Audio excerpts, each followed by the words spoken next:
Am I the asshole for telling my husband he can leave me and our newborn and it would not impact our lives? Okay. Spill it. What's your take on this mess? Is this okay? Comment your raw reactions or any wild drama you've survived. My husband, 32, male, and I, 29, female, have been disagreeing lately about childcare for when I need to return to work full-time. He wants to rely on his parents and my mother to watch our son, 3 months. And I want to enroll him in an infant program at a daycare.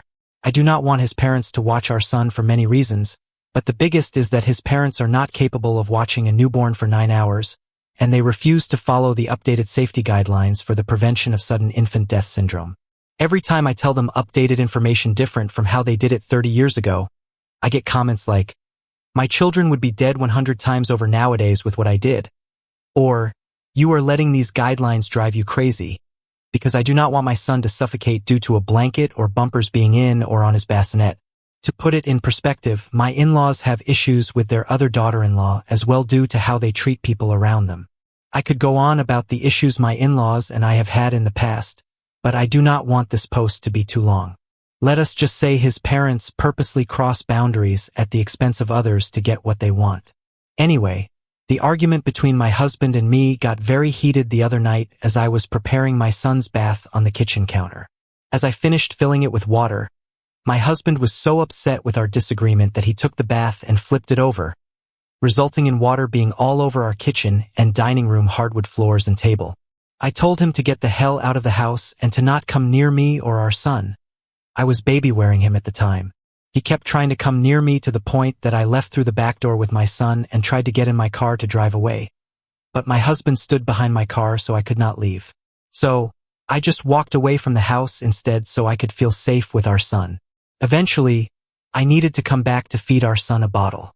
My husband was attempting to clean up the gallons of water he spilled on the floor and all over the documents I had on the table. The floors, basement ceiling, and documents ended up damaged. He said he would finish cleaning up and then leave the house. He left around midnight and did not come back until 8 p.m. the next day. Sadly, this is not the first time my husband has acted out of anger. While I was pregnant, he punched a hole in our hallway and then grabbed me, resulting in my shirt being ripped. He also has knocked my possessions off countertops, resulting in things I cannot replace being broken. He always apologizes and says he will do better, but I no longer have hope for him. When he came back the other night, we continued the conversation about childcare and somehow got on the topic of another future baby. I said I potentially did not want another child due to the traumatic birth of our son. I am less than 3 months postpartum during this conversation. My husband then threatened to divorce me and go have a baby with someone else because his son will not be an only child. I flatly told him to file the paperwork without any emotion. I told him it would not make a difference if he was here or not, considering he left for almost 24 hours without any communication, and I can manage it all on my own. Do I want our son to have divorced parents? No, I do not, but I also do not want him to grow up around a father who acts out of anger and aggression. I just feel like I have been through enough with him, and for him to now threaten divorce over childcare and potentially not having another baby is absurd in my mind. I know during our arguments I can say nasty things, but I never threaten divorce. Now, a few days later, we are trying to continue talking about childcare, but my trust in him and his parents is almost non-existent due to his actions and words. I am starting to feel like I am the asshole because I said that him leaving would not make a difference. Deep down, I do not want him to leave. But then I think about how, in the middle of typing this, I had to stop to take out the garbage. It is 5 a.m. before collection, even though he said he did it before he went to bed. I sometimes think he is purposely incompetent, so I just do everything. He says I will not have to coordinate with our parents on who is watching our son during the week, and he would do it. But I know that will not happen, and I will end up doing it. I just do not need the extra stress and would rather have something consistent. I just do not know what to do, or if I am an asshole for not wanting this life as it is right now for our son. Any advice or words of wisdom are welcome. Commenter 1. He is violent, aggressive, and purposefully only damages and breaks your possessions, mementos, documents, during his rage blackouts. He tried putting his hands on you while you were pregnant and now while you were holding your baby when he flipped the wash basin, and he would not let you leave or feel safe. He is adamant about his parents watching your child when they refuse to follow medical advice about sudden infant death syndrome. Why are you with this person? Do you want your son to grow up around a parent who is violently abusive to his mother and toward him, and constantly puts his own child in unsafe situations? Please leave while you still can. Otherwise, very soon your birth control will conveniently fail, or his condom will break, or he will force you, and you will be pregnant with baby number 2, and his abusive actions will keep escalating. You are not the asshole with regard to him and wanting to divorce him, but you are the asshole if you continue in this abusive relationship. Yes, this original poster, ask yourself, when he goes on these rages and throws and breaks things, how often are the things he breaks his own treasured possessions? Because I would bet money that it is never. He wants you to think he is in a blind rage and incapable of thinking about what he is doing, but he is not. He is aware enough that he only damages your possessions, not his own. You forgot to mention they act violently and say things like, "It is because I love you so much, I do not want you to leave me," or, "I just want to have another child so badly. It is not my fault. You are making me this way with your words."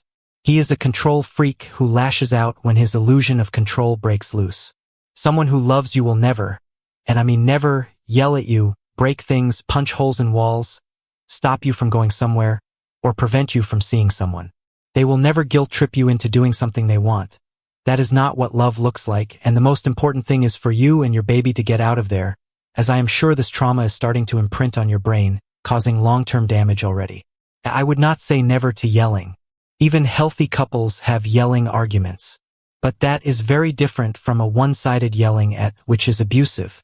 I particularly remember my sister asking her husband to buy pie for a gathering and not telling him what kind, but thinking she did, and the yelling argument the two sleep-deprived parents of a 2-month-old got into.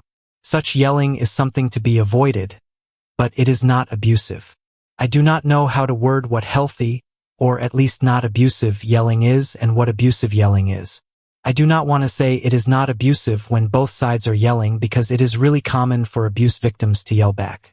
I guess I will just say an outsider will know it when they see it. Commenter 2. You have much bigger problems than childcare. Your relationship shows numerous flags that you will eventually become a victim of domestic violence. Laying hands on you, tearing your shirt, throwing things when he is angry, punching walls, controlling who you can see, not allowing you to put your son in daycare, gaslighting and manipulating you by saying he will divorce you and have a child with someone else, controlling your movements, standing behind your car so you could not leave, careless disregard for the safety of your child, throwing the water while you were wearing the baby. I am a former police officer who worked in domestic violence for years, and I am telling you that you are not safe with him. If he does not leave, you should. This already is domestic violence. It is psychological and emotional abuse, intimidation, coercive control, and physical abuse. Original poster. Please reach out to a local domestic violence support service. You do not have to leave, but you should get insight from people trained in domestic violence.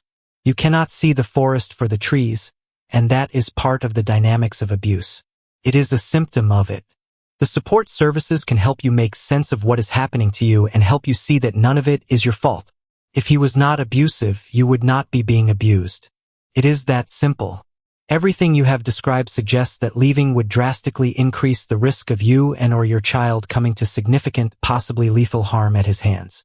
Please do not try to leave without speaking to a support service. Post-separation is often the most dangerous period for domestic violence victim survivors, especially children. Make no mistake, your child is currently a victim of domestic violence as well. In the first year postpartum, the most common cause of death is murder by the baby's father. Then add to that what you have already said. The most dangerous time with an abuser is when you try to leave. Most women have to try several times before succeeding due to threats and intimidation. The original poster should talk to a lawyer too, preferably one the domestic violence organization recommends, to see what she can try with regard to custody. Can she make it a condition that her in-laws cannot have him unsupervised, at least until he is a bit older? Can the order say he is going to childcare? My ex-stepmother put my half-sister in with a childminder during custody proceedings, even though my father could have cared for her while my stepmother was at work. but because there was a contract already in place, the judge included the childminding hours in the custody agreement. Does the original poster live somewhere where it would go the same way if she puts the baby in childcare during the divorce?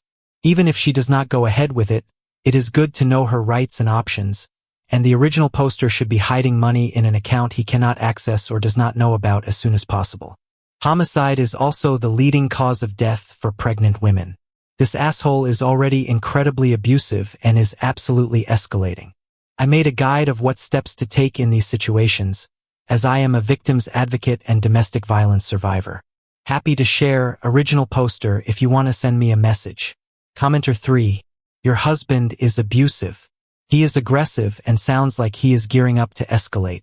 I think you would be safer if you start making plans to get safe. Your baby would be better growing up safe and loved rather than in a scary home of abuse. Yes to all of this. The original poster is already dealing with enough just trying to care for herself and a newborn. She should not also be fearing the next time her husband snaps. The fact that he is still pushing for unsafe childcare and acting like violence is just part of the process is terrifying. She is not the problem for wanting out. She is being a good mother by refusing to let her son grow up thinking this is normal. Commenter 4. The minute he tried to prevent you from leaving, you should have called the police. Start documenting. You will need it for custody. Get the grandparents to confess in writing so they will not be allowed to babysit. Tell him his son's safety should be his #1 priority. Period. Nothing else should come before that. His behavior shows he does not care about his safety or well-being. His behavior can mentally affect his baby. Throwing things around a baby is never a good sign. Neither is both of you being trapped in a car while he is yelling at you. A lot of folks are taught that police will help a woman in an abusive situation, but they often do not. Frequently, police make it worse, and a higher proportion of police are perpetrators of domestic violence than the general population. Local domestic violence resources have experience dealing with these situations and what can be done locally, and that is where victims should start. Exactly this. The original poster's husband showed zero concern for her or their baby's safety the second he started yelling, blocking her exit, and trashing the place while she was holding their child. That is not a rough patch. That is dangerous. Protecting her child means documenting everything and setting hard boundaries now, before things get worse. Commenter 5. Not the asshole, but I am concerned about his anger, and you said it was not the first time. That is a red flag. If you want to be in a relationship with him, I would advise marriage counseling and him to go on an anger management course. Personally, I would not stay in a marriage like that. Do you want your child to grow up with what sounds like an abusive person? I speak from experience, having been raised in a home where my father was physically, mentally, and verbally abusive. Though he changed and we have an okay relationship now, I am distant. As for my mother, while I love her, I have never forgiven her for not getting us out of that situation. I too grew up in a very abusive and toxic home, and these are all major red flags for me too. No to marriage counseling with your abuser. It just teaches your abuser more ways to abuse you.